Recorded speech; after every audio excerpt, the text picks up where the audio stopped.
Hey guys, how's it going? I'm sitting here in the city of Nha Trang, Vietnam, enjoying just a really nice coastal area, part of the city here, in kind of like a park-like area right along the beach.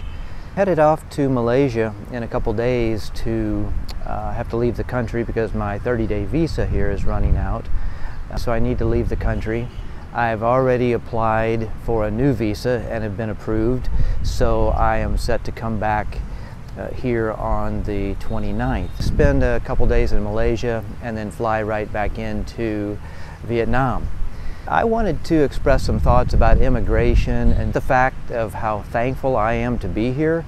You know, as a visitor from a foreign country, and for the rest of you that would come here, we really don't have any rights in a foreign country, but we come on a visa with the permission of the foreign government to let us stay for a period of time. Because I'm a guest here. I don't have a right to be here, but I'm a guest and I'm thankful for it. So in 2 days I will fly to Malaysia, spend a couple days there in Kuala Lumpur, and then come right back here because I really enjoy Vietnam. I spent most of the month of June here in Vietnam and came to Nha Trang for several days and really fell in love with the place. Then I had a July 4th trip scheduled to go to Thailand. That was previously planned. But while I was here, I kept thinking, I think I would really like to come back here and spend more time. Started looking into the visas again, and nothing had changed. It was still a 30-day visa. We as tourists still cannot get a 60-day or a 90-day or a 1 year like some could in the past. So for now, it is what it is, and I will look forward to coming back here. I was in Thailand for 3 weeks and then applied for my second visa for Vietnam and came back at the end of July. So now I am nearing the end of August. On August 26th, the second visa expires, and last week I went through the online application again to process and apply for my third visa, and it went through with no problem, so that's really good news. I will come back here on the 29th, and then I'm good through close to the end of September, and then I'll have to decide what I'd like to do. But I think at this point I would like to come back into Vietnam for a fourth visa because I really enjoy this city. I found a great apartment that I'm renting at a good price. So staying in one place longer has helped to decrease my monthly budget, and I love it here. It's great. I come out here to this ocean area, the beachfront, at least once a day, maybe for a couple hours at a time, and it's a good place to write, to journal, to do some praying. I've been writing a short ebook on the process for expats to move to a foreign country and different things to think about. So at the end of this video, I will mention a little bit more about that if you're interested. When I was in Hanoi, Vietnam in June, I went to the Thai consulate to apply for my Thai visa. Things were changing so rapidly in terms of requirements and health status and different apps that were required, just different things to get into the country of Thailand. So I thought, instead of trying to do that in the US and then have things change, I figured I would just wait until I got to Vietnam and then figure it out when I got here. And so I went to the Thai consulate there in Hanoi and I filled out my application, went up to the counter, really nice Thai lady there at the counter, and so she took all my paperwork, took my passport, the application, my additional photos, and my fee, and then she said, "Oh, well, where is your plane ticket and your hotel reservations for the entire stay of your time in Thailand?" And I said, "Well, I'm not exactly sure where I'm going to go next. I've applied for a 60-day visa, but I really don't know where I'm going to go after I leave Thailand." And she said, "Well, sir, I'm sorry, but we have to know where you're going when you leave Thailand. At least show proof that you have a ticket, an onward ticket to leave." I said, "Well, I don't have that." And I also don't know where I'm going to stay the entire 60 days. I had the first 8 days planned. I knew where I was going, but beyond that, I really didn't have any idea. She said, well, I'm sorry, sir. I could take your paperwork, what you have now, but as far as approving this and processing the rest of it, I really can't help you until you let me know and show me proof of confirmation that you do have a plane ticket to leave and that you also have hotel or apartment reservations for the duration of your stay. I thought, okay, well, I really want a 60-day visa to give me the liberty I can to stay and enjoy and explore. I really didn't know at that point in time, was I going to come back to Vietnam, or was I going to go to Laos or Cambodia, where I was going to go. But it put me in the position where I had to decide what I was going to do next. And so I pushed back at her a couple times, just not hard, but just as polite as I could, and graciously said, well, is there any exception that could be made? And she said, no, sir. I said, well, I'll tell you what I'll do. I'll go down the street to the hotel. I will get on a computer there. I'll book a ticket outward from Thailand at the end of the 60 days, and I will look for an Airbnb and an apartment, and I'll get it figured out. She looked at me and smiled and said, sir, I think that's a good plan for you. So with that, I left the consulate, I went down the street, found a hotel, went into their business center, and got online and just started looking at airfare and hotels. I printed all the confirmations off, I went back to her, turned in all my paperwork, and she said, okay, great, I'll turn it in, and we'll let you know in a few days. We'll send you an email and let you know when it's finished. So I went about my business in Vietnam, and sure enough, 3 or 4 days later, I had an email, went back to the consulate and picked up my visa, and that was that.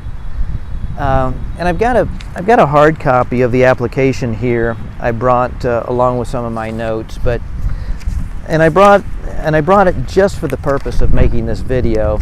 But here is a visa application form to enter the Kingdom of Thailand.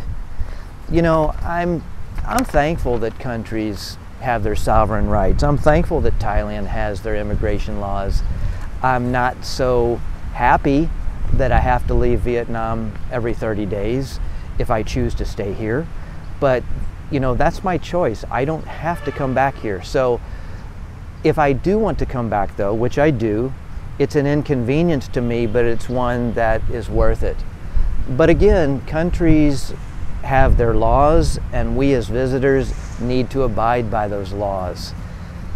You know, in our last presidential election in the United States, there was so much turmoil and arguing over the whole immigration issue. And I've never really understood why the argument had to be like it was. Our former president would always say, I'm all for immigration, but I want people to come into the country legally. I agree with that. And I think I can sit here today and talk about immigration and legal immigration from a standpoint with some personal history. I have adopted children, and the process to adopt the children required a lot of paperwork with immigration. It required to prove that I could support those children and bring them into the United States without them being a burden on the U.S. system. There was a process to go through. There was a legal process, and it was quite a lengthy process and an expensive process. And so to think that we should just allow people to come in a free will and give them a lot of benefits, it just doesn't set real well with me. So as I sit here in Vietnam, again, not real happy about the 30-day visa, but you know, this is their country, and I'm here as a guest. And if I want to stay, then I need to follow by their rules. And if I want to go to Thailand again, I need to show proof that I actually have plans to leave, and I have plans to stay wherever I'm going to stay. So these things are important. So I applaud countries, and I think about all the places that I've been to over the years. I think about Egypt, I think about India, I think about Russia, I think about China. I should probably make a list, I forget where all I've been. Morocco, all over Africa, Southeast Asia, but so many countries are strict on their immigration. And for me to think that I could just walk across a border in a foreign country and stay as long as I want, not to mention maybe presume they were going to give me some type of benefit to help my lifestyle, is a thought that I really can't comprehend. So I'm not sure why people have difficulty understanding that. But aside from all the politics with that, again, I just want to say, if there are my Vietnamese, I have a lot of Vietnamese people that have subscribed to the channel, and or they're not subscribed, but they watch and they make a lot of comments. And I just want to say I enjoy your country. I love this country, and I want to be here legally. I want to follow the rules. So as long as it takes until the visas perhaps are changed and I want to come in, hey, guess what? Got to follow the procedure. And so for other expats that are here, I just want to encourage you, we as foreigners, let's not forget that we are a guest in this country. We are a guest in foreign countries that we visit, and let's be respectful of their laws. Let's appreciate the fact that we're here and do our best to fit in and not act like we have some right to be here or some special purpose. So I hope I hope you understand where I'm coming from today. But again, because I'm going to head to Malaysia in a couple days and the whole immigration and visa thing is on my mind, I thought I would sit down today and just give some of my thoughts on that. As far as things in my home country, where I'm from, the United States, some people say, oh, you know, the whole immigration, it's a foregone conclusion, the country's done. And I don't believe that. I believe we are in a mess. I believe there's a lot of problems. And it's not so much what should the law be. That is an issue. That's a debate to have. But I think the issue right now is, are we going to follow the laws that are already on the books? Are we going to enforce the laws? Are we going to prosecute the laws? What are we going to do? You know, I think about me as an expat, if I'm here and I would meet a young lady, a woman that I would fall in love with and potentially want to marry, you know, it's very difficult for me to get a potential spouse or a spouse into the United States based on the current laws. So, you know, if there's any politicians listening to this and we want to start changing some things, let's make the verification process for people like me that have worked all their life, have paid taxes every year, have followed the law, and in a foreign country following the rules. Let's make the eligibility and approval process for people like me a little bit easier. I think that would be really nice.